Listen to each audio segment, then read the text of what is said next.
সবুজ পাহাড়ের চাদরে মেঘে ঢাকা মিরিঞ্জা ভ্যালির মায়াবী জগতে আপনাকে স্বাগতম, যেখানে পাহাড় ছুঁয়ে বয়ে যায় শান্ত নদী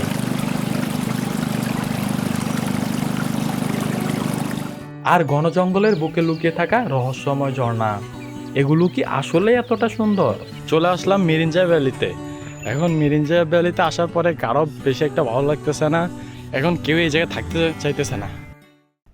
ঢাকায় থেকে কক্সবাজারের উদ্দেশ্যে ছেড়ে যাওয়া যে কোনো বাসে যেতে পারবেন এ জায়গায়। আমরা যাচ্ছি ঢাকার সায়দাবাদ থেকে ছেড়ে আসা সিডিএম বাসে করে। আজকে আমাদের গ্রুপে আছে 6 জন। বাসে না উঠতেই সবাই নিজ নিজ প্রতিভা দেখাতে শুরু করে। একজন তার পাশে বসা বড় ভাইকে ভিডিও কল দিয়ে খোঁজখবর নিচ্ছে, আরেকজন শোনাচ্ছে তার কাঞ্চনজঙ্ঘা জয়ের অভিজ্ঞতা। এর মধ্যেই একই কোম্পানির 2টি বাসের মধ্যে শুরু হলো ধাক্কাধাক্কির প্রতিযোগিতা।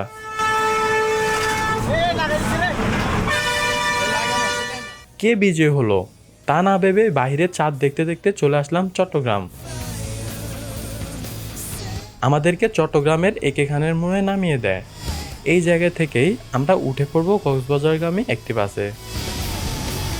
আপনারা যদি ট্রেনে করে আসেন তাহলে স্টেশন থেকে 2 মিনিট হেঁটে চলে আসতে পারেন নিউ মার্কেট মোড়ে।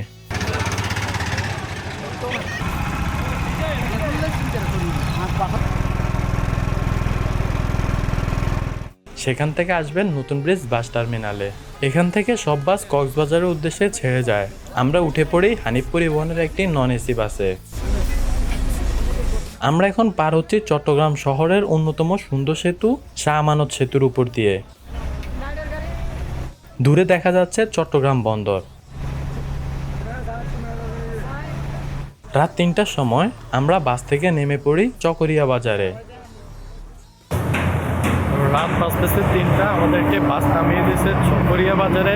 এখন আমরা হেঁটে হেঁটে আরেকটু সামনে যাচ্ছি, যে জায়গা থেকে মূলত আমাদের চাঁদের গাড়িটা রিজার্ভ করা হবে। আপনারা বলবেন চকরিয়া পৌর বাস টার্মিনালে নামিয়ে দিতে, এখানে আসলে অনেক চাঁদের গাড়ি পেয়ে যাবেন। এখান থেকে বান্দরবনের যে কোনো জায়গায় যেতে পারবেন।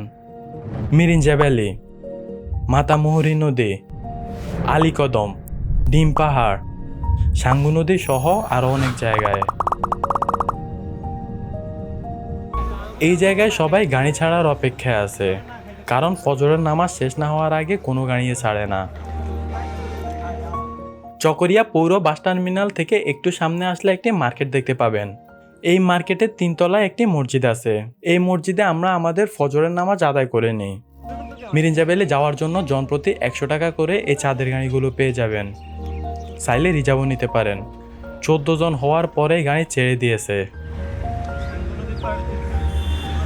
এই জায়গা থেকে মিরিঞ্জা ভ্যালি 16 কিলোমিটার। এখান থেকেই শুরু হয় আমাদের সব পাগলামি। সম্মান করি কাকা।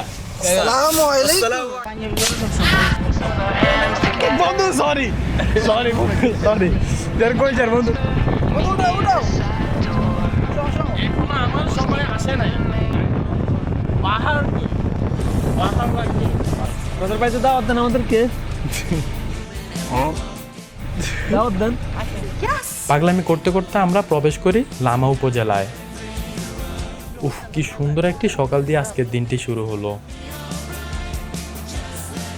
এই যে মাতামুহুরী নদীর একটি অংশ। আজ দুপুরে আমরা মাতামুহুরী নদীতে গোসল করব। পাহাড়ের আঁকাবাঁকা রাস্তা দিয়ে আমাদের গাড়ি ছুটে চলছে।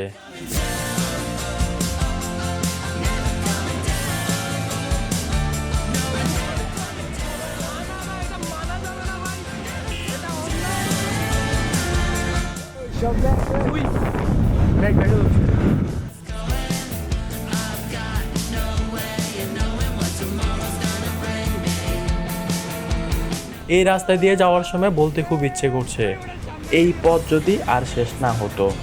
পাহাড়ের সৌন্দর্য দেখে সবাই এই সৌন্দর্য ক্যামেরাবন্দি করার চেষ্টা করছে। ঘুরতে হবে। আমার বন্ধু অনেক উত্তেজিত, এর সাথে পরিচয় করাই দিয়ে ওর বাবা আমার বন্ধু, আমার অন্য হিসাবে আমার ছেলে।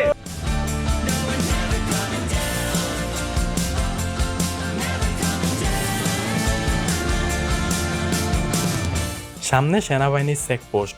নিরাপত্তার স্বার্থে সবাইকে এই জায়গায় এন্ট্রি করতে হবে। এর জন্য নিজের নাম, এনআইডি কার্ডের ফটোকপি, সাথে নিজের মোবাইল নাম্বার এবং পরিবারের একজনের মোবাইল নাম্বার দিতে হবে। রোদে বাইর হওয়ার আগে সানস্ক্রিন, এই যে এবার মুখ ধোয়াটা ওইটা পরে, আগে সানস্ক্রিন। একটু খাই নেন। আবার আমাদের ছুটে চলা, আর মাত্র 5 কিলোমিটার বাকি মিরিঞ্জা ভ্যালি পৌঁছাতে। আমাদেরকে নামিয়ে দিল মিরিঞ্জা বাজারে। এখান থেকে আমাদের সকালের নাস্তা সেরে নিই, এরপর উঠা শুরু করি মিরিঞ্জা ভ্যালিতে। চলে আসলাম মিরিঞ্জা ভ্যালিতে। এখন মিরিঞ্জা ভ্যালিতে আসার পরে কারো বেশি একটা ভালো লাগতেছে না, এখন কেউ এই জায়গায় থাকতে চাইতেছে না। এখন আমরা কিছু সময়ের জন্য এই জায়গায় জাস্ট কিছু সময় কাটানোর জন্য উঠতেছি মিরিঞ্জা ভ্যালিতে। আমরা কিছুক্ষণ পরে এই জায়গা থেকে থানসিতে চলে যাব ইনশাল্লাহ। এই যে আমরা এখন মিরিঞ্জা ভ্যালির দিকে উঠতেছি। আসলে বিষয় হচ্ছে গিয়ে, যারা এর আগে অ্যাডভেঞ্চার করে নাই ওদের জন্য এই জিনিস ঠিক আছে, কিন্তু যারা একটু অ্যাডভেঞ্চার করতে চায় ওদের জন্য এই জায়গা না। যারা একটু অ্যাডভেঞ্চার করতে চান ওরা থানসির দিকে চলে যান, এইটাই ভালো হবে। আরও বান্দরবনের ভিতরে অনেক সুন্দর সুন্দর জায়গা আছে। উঠার সময় খুব সুন্দর একটি আদিবাসী গ্রাম চোখে পড়বে, মাটির ঘর। মিরিঞ্জা ভ্যালি যাওয়ার আগে, এই যে মিরিঞ্জা ভ্যালি যাওয়ার আগে একটা গ্রাম পড়বে।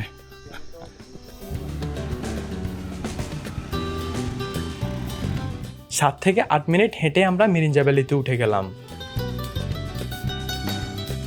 সত্যি কথা বলতে আমরা যখন মিরিঞ্জা বাজারে ছিলাম তখন এই জায়গাটি কারোই পছন্দ হয়নি। এরপর সিদ্ধান্ত নিলাম উপর থেকে একবার ঘুরে এসে থানসি চলে যাব, কিন্তু এই জায়গায় আসার পর কেউ আর এই জায়গা থেকে যেতে চাচ্ছে না। মুহূর্তেই সিদ্ধান্ত চেঞ্জ, আজ রাতে এখানেই থাকা হবে।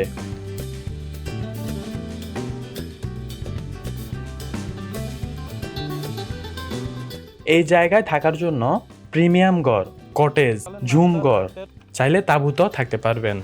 আমরা থাকবো ঝুম ঘরে। আমরা একটি ঝুম ঘর নিয়ে নিই, যা এক রাতের জন্য খরচ পড়েছে 1600 টাকা। এই জায়গায় কিছু নিয়ম আছে, যেমন 2 বেলা খাবার তাদের কাছ থেকেই নিতে হবে, না হয় তারা রুম ভাড়া দিবে না।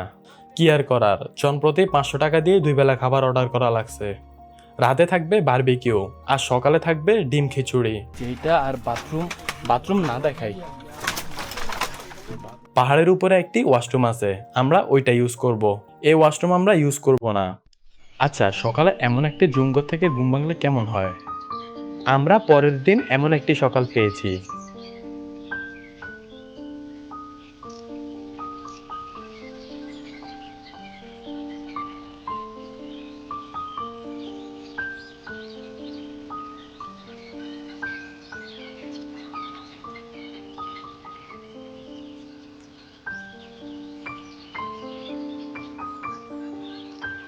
থাক, ওয়াশরুম আর নাই দেখাই।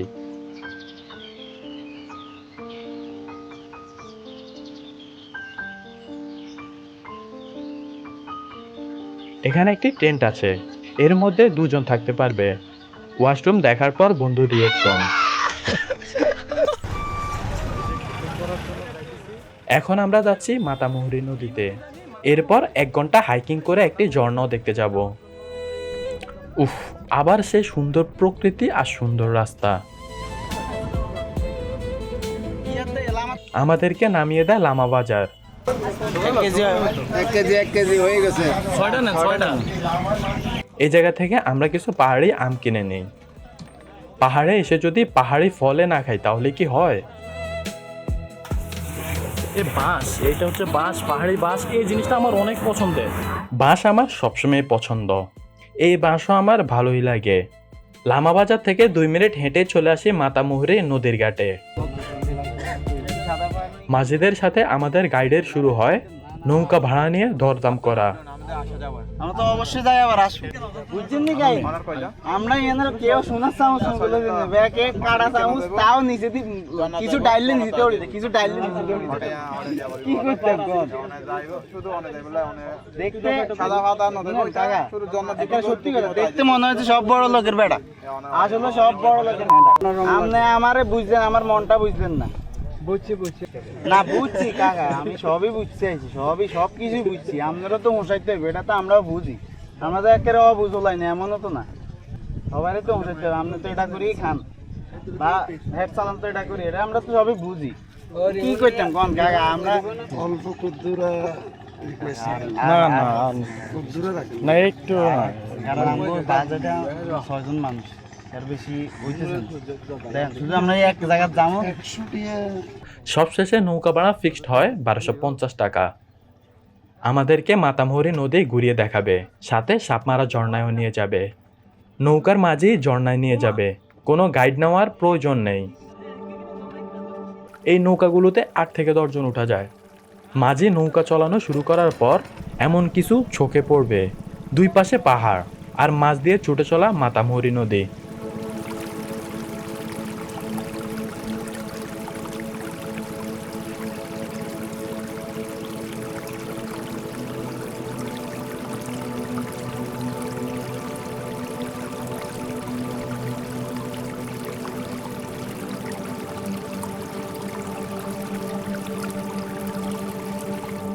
চাইলে পাহাড়ের উপরের কটেজগুলোতেও থাকা যাবে।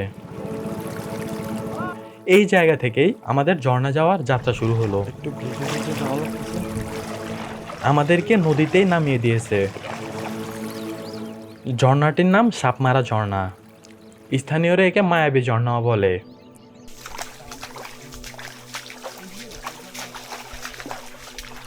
এই জিরিপথ ধরেই আমাদেরকে ঝর্ণা যেতে হবে। মারিয়াম কিরকম? একটু ভালো আছে। ঝর্ণা যাওয়ার পথেই আমরা কিছু আম কুড়িয়ে পাই।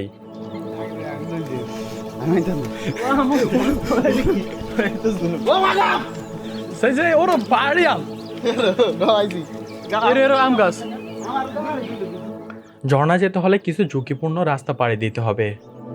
এই জিরিতে খুব সাবধানে হাঁটতে হবে, একটু ভুল হলেই বড় বিপদ হতে পারে।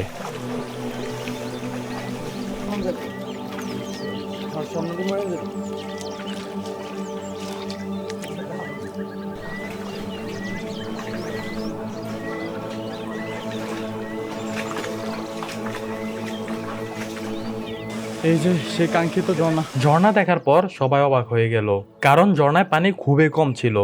এখানে 2টি ঝর্ণা আছে, একটিতে পানি নেই বললেই চলে, আরেকটি ঝর্ণায় কিছু পানির দেখা পাওয়া যায়। পানি অনেক ঠান্ডা ছিল, এইটাতে আমরা আমাদের শরীর ভিজিয়ে নেই। আচ্ছা, এখনো তো আমাদের গাইডের সাথে আপনাদের পরিচয় করে দেওয়া হয় নাই। এই যে আমাদের গাইড, ভাইয়ের নামটা? মোহাম্মদ তাজিদ মিয়া। ও ভাই, আমাদের গাইড প্লাস আমাদের নৌকা, মানে নৌকা দিয়ে নিয়ে আসছে আমাদের এই জায়গায়। মাতামুহুরী নদী ঘাট থেকে সাদা পাহাড় আর আদিবাসী গ্রাম আর ঝর্ণা প্যাকেজ হচ্ছে 8 জন বা 10 জনের ভিতরে 2000, আর যদি 15 জন 22 জন হয় এটা হচ্ছে বাজেটটা একটু বাড়ে। বুঝতে পারছি। আর যদি কেউ শুধুমাত্র ঝর্ণায় আসতে চায়? শুধুমাত্র জন্য আপনাদের 1200 টাকার মধ্যে। হ্যাঁ, আপনার নাম্বারটা বলেন। 01820403327। এরপর আমরা আবার চলে আসি মাতামুহুরী নদীতে। এখানে আমরা অনেক সময় কাটাবো, সবাই একসাথে নদীতে গোসল করব। গোসল শেষে আমরা ঘাটের উদ্দেশ্যে রওনা দেই।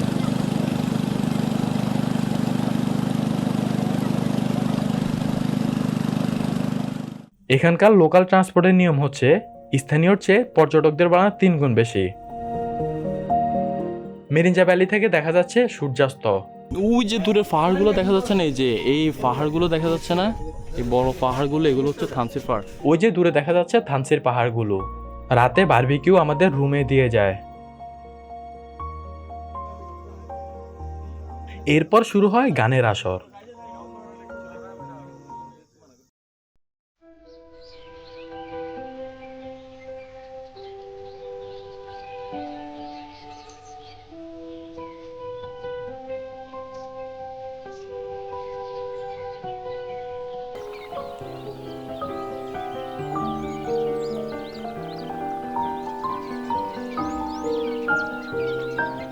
এই জায়গাটি সবচেয়ে সুন্দর মুহূর্তের সাক্ষী হতে হলে আপনাকে খুব ভোরে ঘুম থেকে উঠতে হবে, তারপর আপনি ঠিক এমন একটি সকাল পাবেন।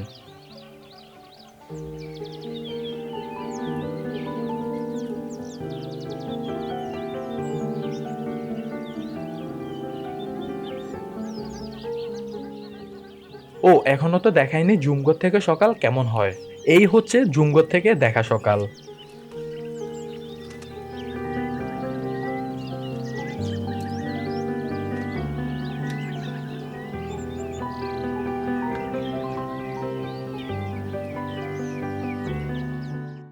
এরপর আমাদের সকালের নাস্তা চলে আসে ডিম খিচুড়ি। সকাল 9টায় আমরা বেরিয়ে যাই নতুন কোনো গন্তব্যের উদ্দেশ্যে। এখানে আমাদের সাথে আরও নতুন 5 জনের পরিচয় হয়।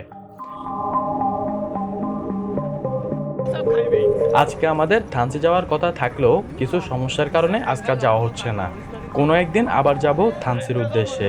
সবাই মিলে পাহাড়ের আঁকাবাঁকা রাস্তা উপভোগ করতে করতে চলে আসি চকরিয়া বাস টার্মিনালে। এই জায়গা থেকে আমাদের শুরু হয় কক্সবাজারের জার্নি। ভিডিওটি ভালো লাগলে সাবস্ক্রাইব